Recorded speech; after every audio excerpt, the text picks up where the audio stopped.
E daí, quando eu fui para carreira solo, eu falei, eu preciso ficar equidistante de todos os instrumentos, que daí eu tô cantando com as minhas composições, né, majoritariamente, que são feitas no violão.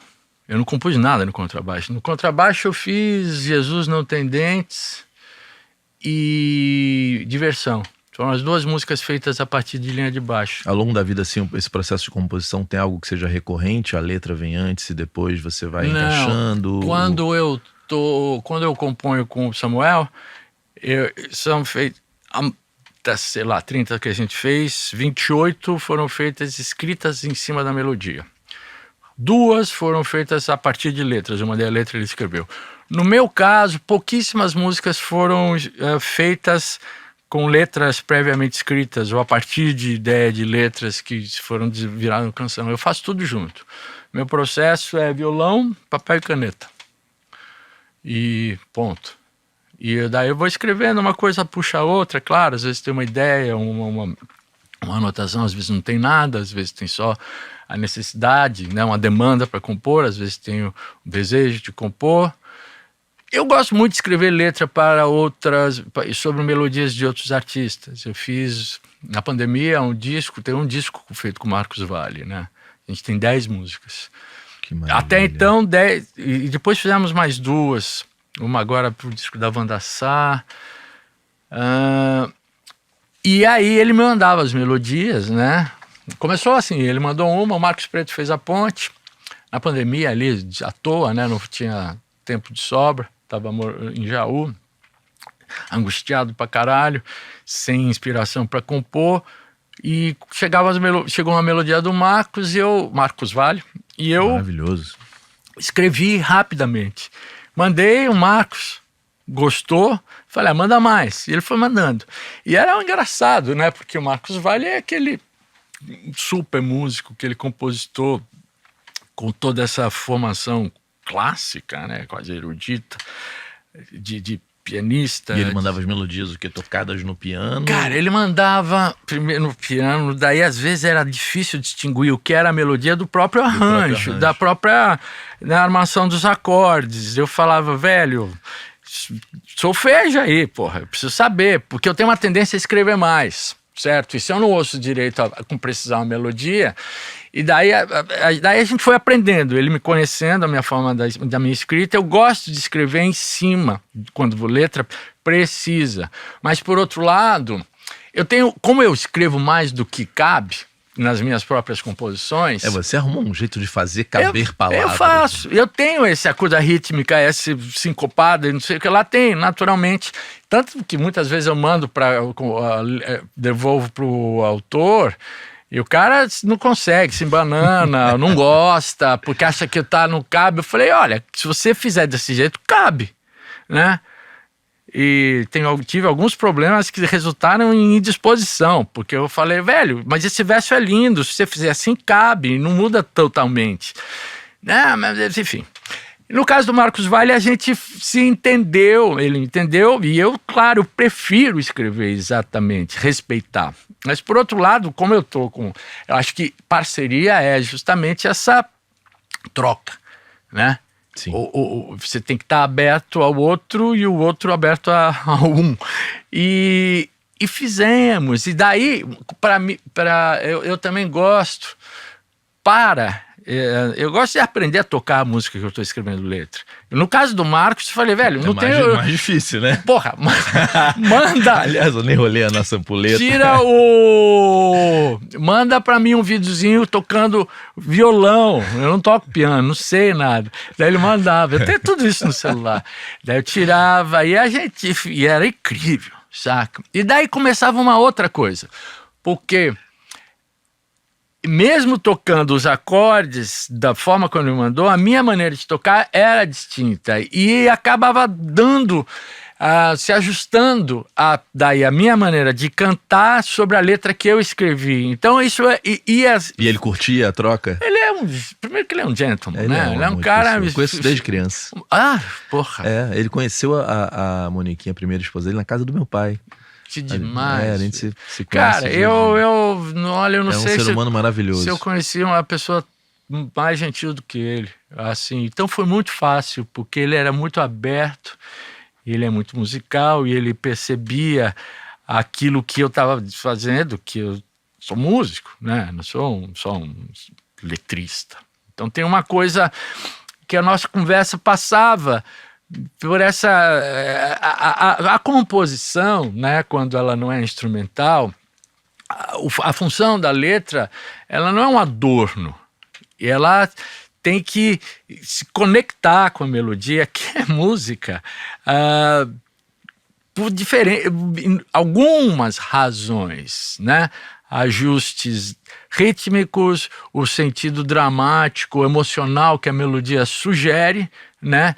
E ao mesmo tempo a letra como um elemento formal que carregado de um significado, né, mais objetivo, embora relativo, com grau de subjetividade também, que é a palavra, porque a nota em si, ela só a emoção. A palavra, ela já usa mais a razão, mas tem que concatenar as duas. Escrever uma letra sobre uma melodia, o que se fala? Eu sempre uso a analogia de que é como fazer um quebra-cabeça de olhos vendados, sabe? Você tem que encaixar, mas não olhando. Você tem que ter o tato, você tem que ter a forma, enfim, é um tatear.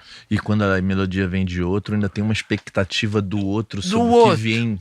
Que vem. E muitas vezes... Você pensa, troca quando alguém... Com Samuel, por exemplo. O Samuel... houve um momento que a primeira música foi uma partida de futebol, por uma razão, nós dois gostávamos de futebol, nos encontramos e tal, vamos compor, naquele momento eu estava ávido por compor com todo mundo possível. O assunto óbvio era o futebol, a gente se encontrou numa festa do Rock and Go, né, que acho que eles haviam ganhado. Daí mandei a letra, a partida de futebol normal. Resposta já foi o contrário. A primeira música que eu fiz escrevendo a melodia, sobre a melodia. Depois a gente fez 2 rios, e acho que a quarta é Ali. E daí, quando chegou nesse momento, um dia eu fui encontrá-lo lá em São Paulo. E ele mandava melodia e não te dava nenhum briefing? Tipo... Não, ele não me dava, e eu mesmo, às vezes, perguntava, ele falava não. Até que chegou um momento que eu fiz a seguinte pergunta. Eu falei, velho, você canta coisas que eu escrevo e não sei, como é que é? Você não gostaria de cantar coisas a partir de desejos seus, de ideias suas? Então, daí ali eu escrevi a partir de algo que ele me indicou, certo? E então, assim, no caso do Samuel, pouquíssimas vezes ele me pediu, me indicou, brifou, e uma única vez ele contestou uma letra minha a ponto de falar, isso tá ruim. Que eu fiquei chocado, porque até então havia muitas coisas, não, essa palavra eu não gosto, não cabe na minha boca, isso não sei o que lá. Normal, né? Normal. É assim que se faz. Eu falei, velho, quando eu mando, eu já parto essa premissa, me diz, pode ser que se você achar uma merda, vamos lá. Nunca ele disse isso até essa canção, que eu fiquei tão desconcertado que fiquei bem puto, assim. Daí eu refiz a letra e falei, vou fazer uma letra que esse filho da puta não vai ter como dizer não. E a música Como Somos, que tá no disco Jardim Pomar, sim. que é a única música da nossa parceria que eu gravei, que não foi gravada originalmente pelo Skank. Porque é uma canção muito triste. Naquele momento eu tinha acabado de perder o pai, e para ele falou, isso é muito duro para eu cantar. Outros parceiros... Uma pergunta que eu fiz pro Paulo Sérgio Vale, para um monte de gente. Quando o Samuel, por exemplo, te manda, existe, é um é um embromation. Olha, e você tenta pegar dicas nesse embromation? Sim. É muito comum, se o cara usa o fonema A ou o I, em geral, os que vem, ou qualquer um que seja, que isso seja um indutor para eu escrever. É pra ti um indutor. É um indutor. Eu tento extrair qualquer informação. Today I'm gonna die. Eu tento, às vezes fico muito preso a isso até, e tento depois falar, mas por que isso? Não é necessariamente uma ordem, é uma indicação. Há casos muito curiosos. Eu fiz uma música com o Michael Sullivan que vem com um pedaço em inglês. Ele fala, ele compõe. Inglês, ele é uma figuraça. Daí eu falei, vale, o que eu faço com isso? Daí ele é uma música maravilhosa, velho. Ele, pelo amor de Deus. Esse cara, é maravilhoso. Ele é assim, gênio, né? Gênio. É uma doce de pessoa também. Eu fiz uma agora recentemente com o Beto Guedes que deu ruim. Deu ruim? Porque ele me mandou uma letra assim. Beto é uma figura, né? Mandou uma letra. Quem fez a ponte foi o Ian, filho dele, para quem eu tinha feito uma letra, meu pai, etc. Falei, Beto Guedes, manda para mim. Daí ele mandou, e nunca nada tinha chegado dessa forma. Ele mandou uma base já com arranjo, com uma melodia muito clara, e uma letra. Ué? E a letra, eu falei, mas... Ele falou, não, essa letra é para que você cante essas palavras em cima da base, para você entender exatamente a métrica. Falei... Tá mas bom. Tinha uma letra? Letra, completa. Da primeira sílaba à última sílaba. Eu entendi que, de aquela maneira, a mesma letra que ele achava que não só tinha essa função, era uma sugestão temática. E aproveitei algumas coisas, especialmente o primeiro verso, para aprimorar, desenvolver, trazer para meu léxico, entendeu? Escolher dentro daquilo uma coisa. E quando eu mandei para ele, ele falou, mas que engraçado, não era para usar essa palavra. Eu falei, mas essa palavra é tão bonita e estava na letra original, eu achei que... Ele ficou decepcionado. Porque você usou... Porque eu usei a palavra aí, eu falei, mas... Não se atenha a isso, ouça a letra, leia a letra e veja se você gosta do que está sendo dito. E não apenas se essa palavra não era para eu usar. Se você não gostar, beleza, a gente vai... foi um trabalho, deu uma trabalheira, a gente não se entendeu, certo? Pode acontecer, né? Pode acontecer e eu não acho nenhum problema. Eu disse a ele, não deu certo, beleza, você não tem obrigação de gostar e ao mesmo tempo eu tenho uma hora que eu vou falar, não sei mais o que fazer, então beleza, faça com outro. E assim... Com Sullivan, esse information dele em inglês, você vai aonde? Eu fui eu me lembro, era uma música, a melodia era tão bonita, tão forte, tão clara, porque tem isso, certo? Eu, de novo, eu gosto dessa palavra, resolução. Sabe quando você vê uma melodia, você ouve, parece que falta...